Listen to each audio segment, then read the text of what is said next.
Hello ವೀಕ್ಷಕರೇ, welcome back to Sirsi vlogs. ಇವತ್ತು ನಾವು ಮಕ್ಕಳು ಯಾವಾಗಲಾದರೂ ಪರೋಟೆ ರೆಸಿಪಿನ ಕೇಳಿದಾಗ ಸಿಂಪಲ್ ಆಗಿರ್ತಕ್ಕಂಥ ಈ ಚೀಸ್ ಪರೋಟೆನ ರೆಡಿ ಮಾಡಿಕೊಡಿ. ಅವರು ಸಖತ್ ಇಷ್ಟಪಡ್ತಾರೆ, ತಿನ್ನೋದಕ್ಕೂ ಸಹ ತುಂಬ ಟೇಸ್ಟಿಯಾಗಿರುತ್ತೆ. ಸಿಂಪಲ್ಲಾಗಿ ಈ ಚೀಸ್ ಪರೋಟೆನ ಮನೆಯಲ್ಲೇ ಯಾವ ರೀತಿ ರೆಡಿ ಮಾಡ್ಕೊಳ್ಳೋದು ಅನ್ನೋದನ್ನು ಇವತ್ತಿನ ವೀಡಿಯೋದಲ್ಲಿ ನೋಡೋಣ. ಚಪಾತಿ ಹಿಟ್ಟನ್ನು ಕಲಸಿಟ್ಕೊಂಡಿದ್ದೀನಿ. ಇದನ್ನು ಒಂದು ಅರ್ಧ ಗಂಟೆಗಳ ಕಾಲ ನೆನೆಸ್ಕೊಂಡ್ರೆ ತುಂಬ ಚೆನ್ನಾಗಿ ಬರುತ್ತೆ. ಗೋಧಿ ಹಿಟ್ಟಿಂದ ಇವತ್ತು ನಾವು ಪರೋಟನ ಮಾಡ್ಕೊತಾ ಇದ್ದೀವಿ. ಸೇಮ್ ನಾವು ಚಪಾತಿನ ಯಾವ ರೀತಿ ಮಾಡ್ತೀವೋ ಅದೇ ರೀತಿ ಲಟ್ಟಿಸ್ಕೋಬೇಕು. ನಂತರ ಇದ್ರ ಮೇಲೆ ಸ್ವಲ್ಪ ತುಪ್ಪನ ಹಾಕ್ಕೊಂಡು ಎಲ್ಲ ಕಡೆ ಸ್ಪ್ರೆಡ್ ಮಾಡ್ಕೊಂಡ ನಂತರ chilli flakes, garam masala, chat ಮಸಾಲೆನ ಸೇರಿಸ್ಕೊತಾ ಇದ್ದೀನಿ. ಇದ್ರ ಮೇಲೆ ಆರಿಗ್ಯಾನನ್ನು ಸೇರಿಸ್ಕೊತಾ ಇದ್ದೀನಿ. ಆರಿಗ್ಯಾನು ಮನೆಯಲ್ಲಿಲ್ಲ ಅಂದರೆ ಡ್ರೈ ಆಗಿರ್ತಕ್ಕಂಥ ಕರಿಬೇವಿನ ಸೊಪ್ಪನ್ನು ಸ್ವಲ್ಪ ಪುಡಿ ಮಾಡಿ ಇದ್ರ ಮೇಲೆ ಸೇರಿಸ್ಕೋಬಹುದು. ಇಲ್ಲ ಡ್ರೈ ಆಗಿರ್ತಕ್ಕಂಥ ಪುದೀನ ಸೊಪ್ಪಿನ ಎಲೆನಾದರೂ ಇದ್ರ ಮೇಲೆ ಸೇರಿಸ್ಕೋಬಹುದು.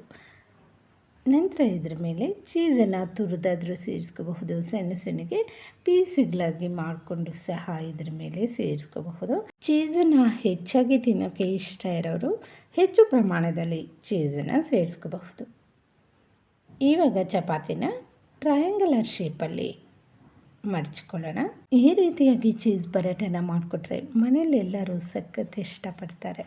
ಮಕ್ಕಳಿಗಂತೂ ಸಖತ್ ಇಷ್ಟ ಆಗುತ್ತೆ.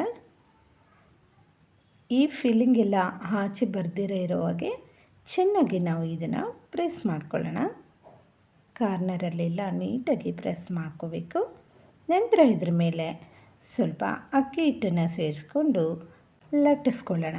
ಅಕ್ಕಿ ಹಿಟ್ಟನ್ನು ಸೇರಿಸಿ ನಾವು ಲಟ್ಟಿಸ್ಕೊಳ್ಳೋದ್ರಿಂದ ತೇವಾಂಶ ಏನಾದರೂ ಇದ್ದರೆ ಅಕ್ಕಿ ಹಿಟ್ಟು ಬೇಗ ಹೀರ್ಕೊಳ್ಳುತ್ತೆ. ಯಾವುದೇ ಪರೋಟ ರೆಸಿಪೀಸ್ ಮಾಡಲಿ ಅಕ್ಕಿ ಹಿಟ್ಟನ್ನು ಹಾಕ್ಕೊಂಡು ನಾವು ಲಟ್ಟಿಸ್ಕೊಂಡ್ರೆ ಆ ತೇವಾಂಶ ಇದ್ದರೆ ಹೇಳ್ಕೊಳ್ಳುತ್ತೆ. ಹಾಗೆ ನಾವು ಪರೋಟನ ಫ್ರೈ ಮಾಡಿಕೊಂಡಾಗ ಕ್ರಿಸ್ಪಿಯಾಗಿ ಚೆನ್ನಾಗಿ ಬರುತ್ತೆ. ಒಮ್ಮೆ ಟ್ರೈ ಮಾಡಿ.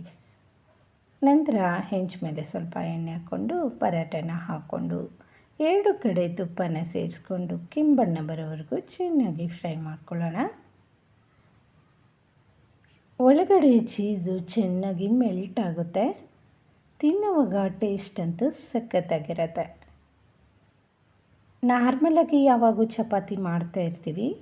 ಈ ರೀತಿಯಾಗಿ ಚೀಸನ್ನು ಬಳಸ್ಕೊಂಡು ಪರೋಟನ ಮಾಡಿಕೊಟ್ರೆ ಮಕ್ಕಳಿಗೆ ಸಖತ್ ಇಷ್ಟ ಆಗುತ್ತೆ. ಇವಾಗ ತುಪ್ಪನ ಸೇರಿಸಿ ಎರಡು ಕಡೆ ಕೆಂಬಣ್ಣ ಬರೋವರೆಗೂ ಫ್ರೈ ಮಾಡ್ಕೊಂಡಿದ್ದೀನಿ. ಇದು ರೆಡಿಯಾಗಿದೆ. ಚೀಸು ಒಳಗಡೆ ತುಂಬ ಚೆನ್ನಾಗಿ ಮೆಲ್ಟ್ ಆಗಿರುತ್ತೆ. ಟೇಸ್ಟ್ ಅಂತೂ ಸಖತ್ತಾಗಿರುತ್ತೆ. ಇದರ ಜೊತೆ ನಾವು ಗ್ರೀನ್ ಚಟ್ನಿ ಆಗಲಿ ಟೊಮೊಟೊ ಕೆಚಪ್ ಆಗಲಿ ಯಾವುದಾದ್ರೂ ಸೇರಿಸ್ಕೊಂಡು ತಿಂದರೆ ತುಂಬ ಟೇಸ್ಟಿಯಾಗಿರುತ್ತೆ. ನೋಡ್ತಾ ಇದ್ದೀರಲ್ವ, ಚೀಸು ತುಂಬ ಚೆನ್ನಾಗಿ ಮೆಲ್ಟ್ ಆಗಿರುತ್ತೆ. ತಿನ್ನುವಾಗ ನಾಲಿಗೆಗೆ ತುಂಬ ಟೇಸ್ಟನ್ನು ತಂದುಕೊಡುತ್ತೆ. ಹೆಚ್ಚು ಚೀಸನ್ನು ಇಷ್ಟಪಡೋರು ಹೆಚ್ಚು ಪ್ರಮಾಣದಲ್ಲಿ ಚೀಸ್ ಸೇರಿಸ್ಕೊಂಡ್ರೆ ಇನ್ನೂ ಚೆನ್ನಾಗಿರುತ್ತೆ. ನಮ್ಮ ಮನೆಯಲ್ಲಿ ಕಡಿಮೆ ಪ್ರಮಾಣದಲ್ಲಿ ಚೀಸನ್ನು ತಿನ್ನೋಕ್ಕೆ ಇಷ್ಟಪಡ್ತಾರೆ. ಆದ್ದರಿಂದ ಕಡಿಮೆ ಪ್ರಮಾಣದಲ್ಲಿ ಸೇರಿಸಿ ಮಾಡಿದ್ದೀನಿ. ಗ್ರೀನ್ ಚಟ್ನಿ ಒಟ್ಟಿಗೆ ತಿನ್ನೋದಕ್ಕೆ ತುಂಬ ಸಖತ್ತಾಗಿತ್ತು. ಇದಾಗಿತ್ತು ವೀಕ್ಷಕರೇ ಇವತ್ತಿನ ವಿಡಿಯೋ. ನೆಕ್ಸ್ಟ್ ವಿಡಿಯೋ ಒಟ್ಟಿಗೆ ಮತ್ತೆ ಸಿಗೋಣ. ನಿಮಗೂ ಸಹ ಈ ರೆಸಿಪಿ ಇಷ್ಟ ಆಗಿದ್ದರೆ ಒಮ್ಮೆ ಟ್ರೈ ಮಾಡಿ ಹೇಗೆ ಬಂದಿತ್ತಂತ ಕಮೆಂಟ್ ಮಾಡಿ. Thank you.